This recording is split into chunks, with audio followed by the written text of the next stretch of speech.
فاعوذ باللہ من الشیطان الرجیم بسم اللہ الرحمن الرحیم وَإِذْ قُلْنَا لِلْمَلَائِكَةِ اسْجُدُوا لِآدَمَ فَسَجَدُوا إِلَّا إِبْلِيسَ أَبَى وَاسْتَكْبَرَ وَكَانَ مِنَ الْكَافِرِينَ وَقُلْنَا يَا آدَمُ اسْكُنْ أَنْتَ وزوجك الجنة وكلا منها رغدا حيث شئتما ولا تقربا هذه الشجرة فتكونا من الظالمين۔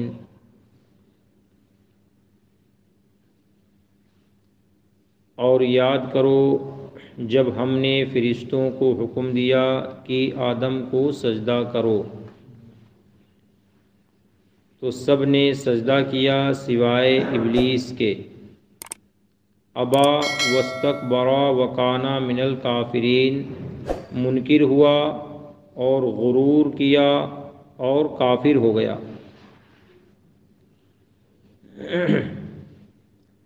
مفسر فرماتے ہیں کہ اللہ تعالی نے حضرت آدم علیہ السلام کو تمام موجودات کا نمونہ اور عالم روحانی و جسمانی کا مجموعہ بنایا اور ملائکہ کے لیے حصول کمالات کا وسیلہ کیا، تو انہیں حکم فرمایا کہ حضرت آدم کو سجدہ کریں، کیونکہ اس میں شکر گزاری اور حضرت آدم علیہ السلام کی فضیلت کے اعتراف اور اپنی مقولہ کی معذرت کی شان پائی جاتی ہے۔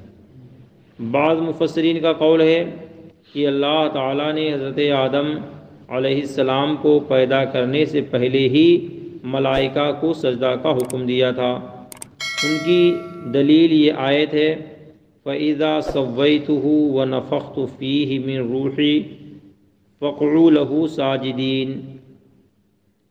سجدہ کا حکم تمام فرشتوں کو دیا گیا تھا، یہی اصح ہے۔ مسئلہ سجدہ دو طرح کا ہوتا ہے، ایک سجدہ عبادت جو بقصد پرستش کیا جاتا ہے، یعنی جو عبادت کے مقصد کے طور پر کیا جاتا ہے۔ دوسرا سجدہ تحیت جس سے مسجود کی تعظیم منظور ہوتی ہے، نہ کہ عبادت۔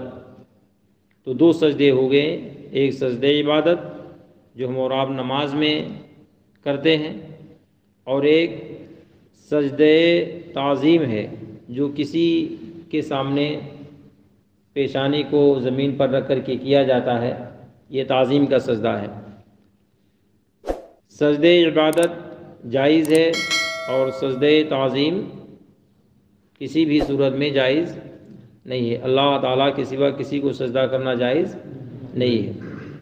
سجدہ عبادت اللہ تعالیٰ کے لیے خاص ہے، کسی اور کے لیے نہیں ہو سکتا، نہ کسی شریعت میں کبھی جائز ہوا۔ یہاں جو مفسرین سجدہ عبادت مراد لیتے ہیں وہ فرماتے ہیں کہ سجدہ خاص اللہ تعالیٰ کے لیے تھا اور حضرت آدم علیہ السلام قبلہ بنائے گئے تھے، یعنی آدم علیہ السلام کو اللہ پاک نے قبلہ بنایا اور سجدہ حقیقت میں اللہ تعالیٰ کو تھا۔ تو حضرت آدم علیہ السلام مسجود الیہ تھے، نہ کہ مسجود لہو تھے، یعنی آدم علیہ السلام کی طرف سجدہ کیا گیا تھا، آدم علیہ السلام کو سجدہ نہیں کیا گیا تھا۔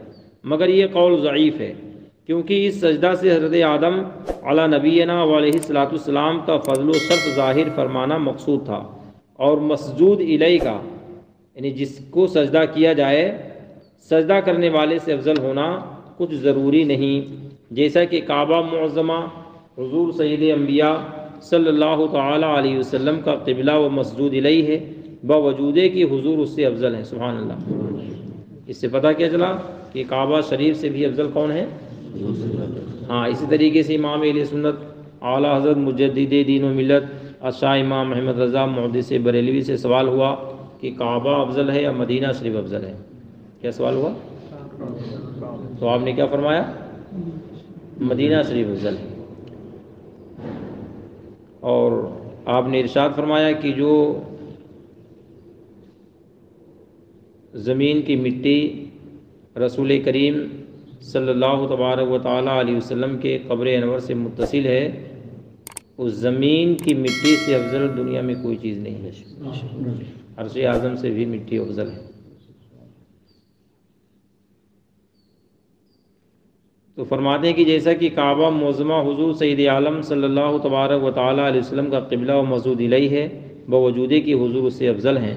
دوسرا قول یہ ہے کہ یہاں سجدہ عبادت نہ تھا، سجدہ تحیت مراد ہے، اور خاص حضرت آدم علیہ السلام کے لیے تھا، زمین پر پیشانی رکھ کر تھا، نہ کہ صرف جھکنا ہے، یعنی صرف جھکنا نہیں بلکہ زمین کو پیشانی پر رکھ کر کے سجدہ کرنے کا حکم دیا گیا تھا۔ اور اسی طریقے سے فرشتوں نے سجدہ بھی کیا تھا، خالی جھک کر کے نہیں کہ جھک گئے تو سجدہ ہو گیا، نہیں، یہی قول صحیح ہے اور اسی پر جمہور ہیں۔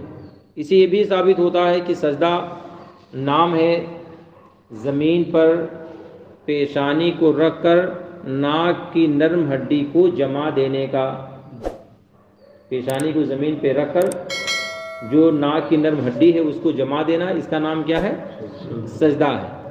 اب جو اس کے خلاف کریں گے تو سجدہ نہیں ہوگا۔ اسی طور پر مزارات وغیرہ پہ جو اہل سنت والجماعت کے افراد جاتے ہیں تو بہت سارے حضرات ایسے ہیں جو وہاں جھک کر کے مزار شریف کو چومنے کی کوشش کرتے ہیں، جھک کر کے سلام کرتے ہیں۔ ایسا نہیں کرنا چاہیے، ایسا نہیں کرنا چاہیے۔ امام اہل سنت اعلیٰ حضرت سرکار نے فرمایا ہے کہ آپ قبر کسی بھی مزار شریف جو آپ حاضر ہوں تو اتنی دور آپ کھڑے ہوں کہ جتنی دور زندگی میں آپ ان کے سامنے بیٹھ سکتے تھے، یہ ادب کا طریقہ ہے۔ اور اگر کوئی سنی صحیح العقیدہ مسلمان وہاں جا کر کے مزار شریف کو چومے تو معاذلہ وہ سجدہ نہیں ہے، وہ سجدہ، لیکن سجدہ کا اطلاق اس پہ نہیں ہوگا۔ سجدہ کہتے ہیں پیشانی کو زمین پر رکھ کر ناک کو جما دینے کا نام سجدہ ہے، تو وہاں بھی تو کوئی ایسا کرتا نہیں ہے۔ جھک کر کے اگر کسی نے چادر کو چوم لیا یا مزار شریف کو اگر اس نے چوم لیا یا چوکھٹ کو چوم لیا تو یہ سجدہ نہیں ہے۔ یہ اور بات ہے کہ وہابیوں کی طرف سے یہ اہل سنت والجماعت پر ایک الزام ہے کہ یہ سجدہ کرتے ہیں مزاروں کو، معاذ اللہ رب العالمین۔ کوئی بھی مسلمان سجدہ نہیں کرتا مزاروں کو، کوئی سجدہ۔ یہ اور بات ہے کہ بیچارے محبت میں وہاں جا کر کے کچھ لوگ جھک جاتے ہیں ادب کے طور پر، کچھ لوگ چادر کو چومنے کے لیے جھک جاتے ہیں، مگر اس کا نام شریعت نے سجدہ نہیں دیا ہے۔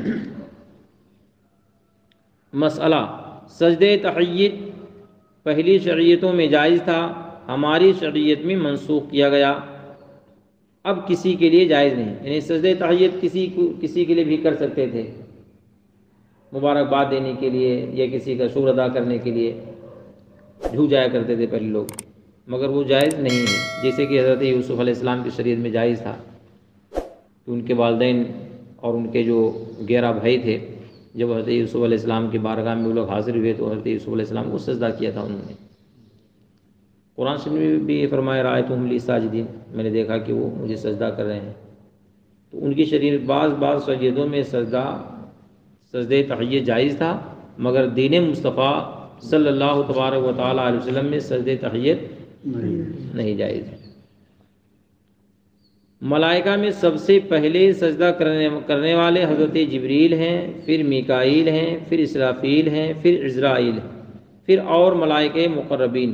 یہ سجدہ جمعہ کے روز وقت زوال سے عصر تک کیا گیا تھا۔ کب تک کیا گیا تھا؟ یعنی سورج ڈھلنے کے بعد سے لے کر کے عصر تک، جو ظہر کا وقت ہوتا ہے، ظہر کا وقت کب سے کب تک ہوتا ہے؟ سورج ڈھلنے سے لے کر کے ہر چیز کا سایہ اصلی سائے کو چھوڑ کر 2 مثل اس کے ہو جائے، 2 گنا ہو جائے، تو ظہر کا وقت ختم اور عصر کا وقت۔ یہ ٹائم ٹیبل کا یعنی اب یہ نئی چیز ایجاد ہے، ورنہ اس زمانے میں نہیں تھا۔ جب کوئی بھی اس میں دھوپ میں ہو اور سایہ بالکل آ جائے اوپر، تو اب ادھر نہ ادھر بھاگے نہ ادھر بھاگے، بالکل سایہ اس کے نیچے رہے گا، سایہ کدھر بھی نہیں بھاگے۔ اور جیسے سورج ڈھلے گا تھوڑا سا بھی پچھم کو جائے گا، فوراً اس کا سایہ پورب کو آ جائے گا۔ اب جب اس کا سایہ آ جائے تو بھی ایک مثل چھوڑ دیا جائے، اتنا سایہ، اتنا چھوڑنے کے بعد جب دوگنا ہو جائے تو سمجھیے ظہر کا وقت ختم، عصر کا وقت شروع ہو گیا۔ تو جو ظہر کا وقت تھا اسی کے درمیان میں اللہ تعالیٰ نے فرشتوں کو سجدے کا حکم دیا اور سجدہ کرتے رہے۔ ایک قول یہ بھی ہے کہ ملائکہ ملائکہ مقربین 100 برس، اور ایک قول میں ہے کہ 500 برس سجدے میں رہے۔ اللہ، کتنے برس؟ 500 برس۔ ایک روایت میں ہے کہ 100 برس تک سجدے میں رہے۔